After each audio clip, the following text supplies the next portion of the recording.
Hey everyone, welcome back to another episode of my monthly r/MechanicalKeyboards Reddit recap series.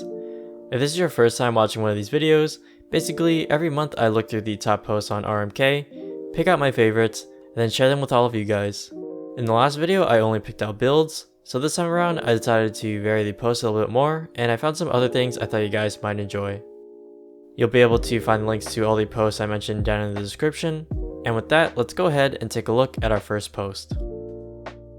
Okay, the first post I wanted to share with you guys is a custom built ergonomic keyboard posted by user Stefak. They call this the ErgoTravel XT, and it's based on the original ErgoTravel by JP Constantinu. It does have a couple of changes that improve upon the original design. Some of the changes include using Kale Chalk switches, a tighter key grid, no LEDs, an extra key, it's now foldable and connectable.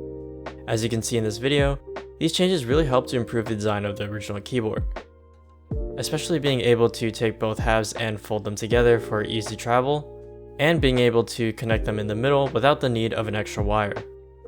I'd be interested in seeing someone further improve upon the design by making a version that might have a regular keyboard layout and maybe some type of hinge so you don't actually have to detach it to fold it together.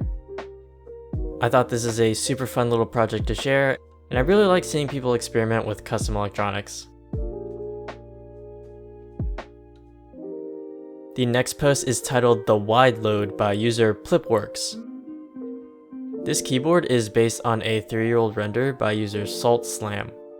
What PlipWorks did was basically take that render and then fully fledge it into a physical actual keyboard. The housing is 3D printed with marble PLA, and was done in 13 parts and fused together using a soldering iron. They even manufactured a custom PCB for this board, which I think is a little bit too much effort for this.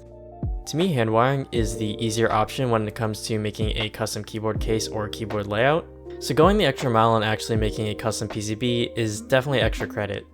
It even has Kale hot swap sockets and a rotary encoder. I thought this post was just super funny for being super wide but super slim. You can see it's kind of like a 40% with a numpad, but it also has like a macro pad attached to it, and of course arrow keys. This thing takes up a lot of desk space, so I definitely want to be able to use this when I play games. I just wanted to share this with everyone because I thought it was super fun and creative, and honestly it's just very funny that this is an actual physical keyboard.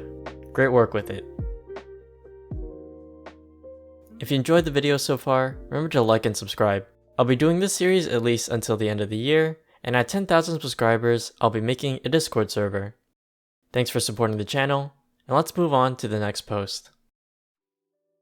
Up next, we have some footage of an artisan casting posted by user RomeoTran.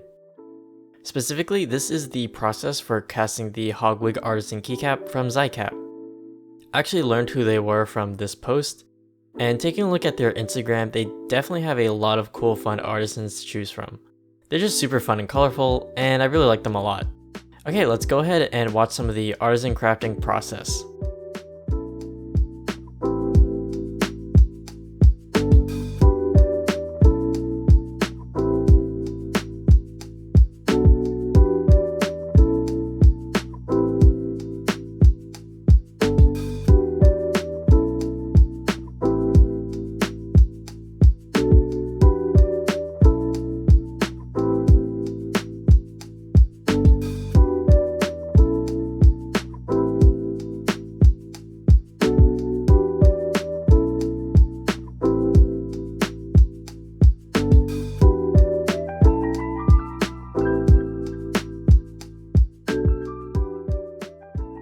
You guys know I like to end the videos by sharing some group buys for the next month.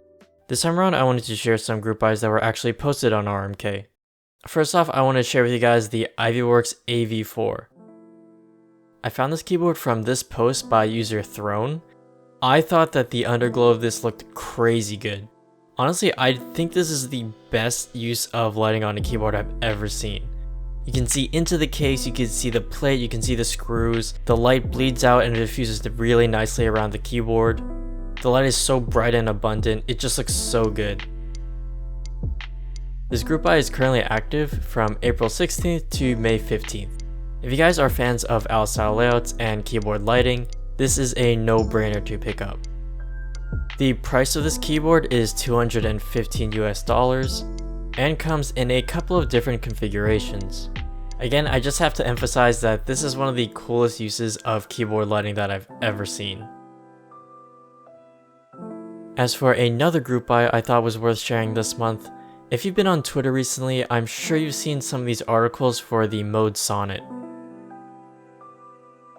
This is definitely a premium level keyboard, as you can probably tell by the starting price of $300. But because you can configure every single part for color and material, your final price tag could shoot way up. The design for this keyboard is super clean and the customization options are endless. If you're in the market for an endgame keyboard, honestly you might not have to look anymore. This is probably it. Again, of course, I'll leave the links to everything down in the description, and remember to subscribe to my channel if you haven't already. Thanks for watching, and I'll see you guys in the next one.